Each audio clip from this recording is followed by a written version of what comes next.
మహబూబాబాద్ జిల్లా మండల కేంద్రం గూడూరులో పాకాల వాగు ఒడ్డున ఒక అపూర్వమైనటువంటి విగ్రహం దొరికింది. ఆ విగ్రహ లక్షణాలను పరిశీలించినప్పుడు అది ధన్వంతరి శిల్పం.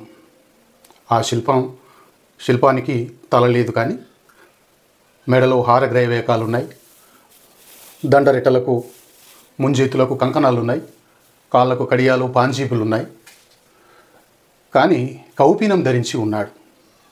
ద్విభుజుడైనటువంటి ఈ మూర్తి కుడి చేతిలో ఒక జలపాత్ర, ఎడమ చేతిలో శంఖం ఉన్నాయి.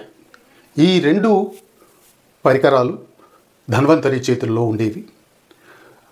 మనకు కర్ణాటకలోని సోమనాథపురంలో ఉన్న కేశవాలయంలో కనిపించే ధన్వంతరి అత్యద్భుతంగా సర్వాలంకార శోభితుడై ఉంటాడు.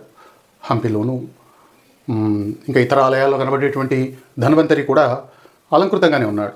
కానీ ఇక్కడ ఈ కనబడుతున్నటువంటి ఈ తెలంగాణలో ఈ గూడూరులో దొరికినటువంటి ఈ ధన్వంతరి శిల్పం మాత్రం నిరాలంబంగా ఉంది, నిరాలంకారంగా ఉంది, చాలా సాదాసీదాగా ఉంది. కానీ ప్రతిమా లక్షణాలలో ఒక భిన్నమైనటువంటి కౌపీనం ధరించడం అనేటువంటిది చాలా కొత్తగా ఉన్నటువంటి అంశం ఇది. ఇటువంటి అపురూపమైన శిల్పాలు ఎప్పుడో కానీ ఎక్కడో కానీ మనకు లభించలేదు. శిల్పానికి కుడివైపు సుదర్శన పురుషుడు, ఎడమవైపు గదాదేవి ఉన్నారు. ఇది అపరూప లక్షణం. భద్రపరిచి పురావస్తు మ్యూజియంకి చేర్చాలనేది మా విజ్ఞప్తి.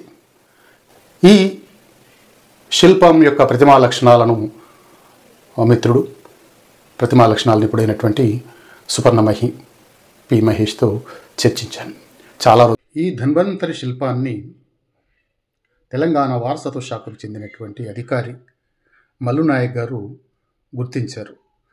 వారి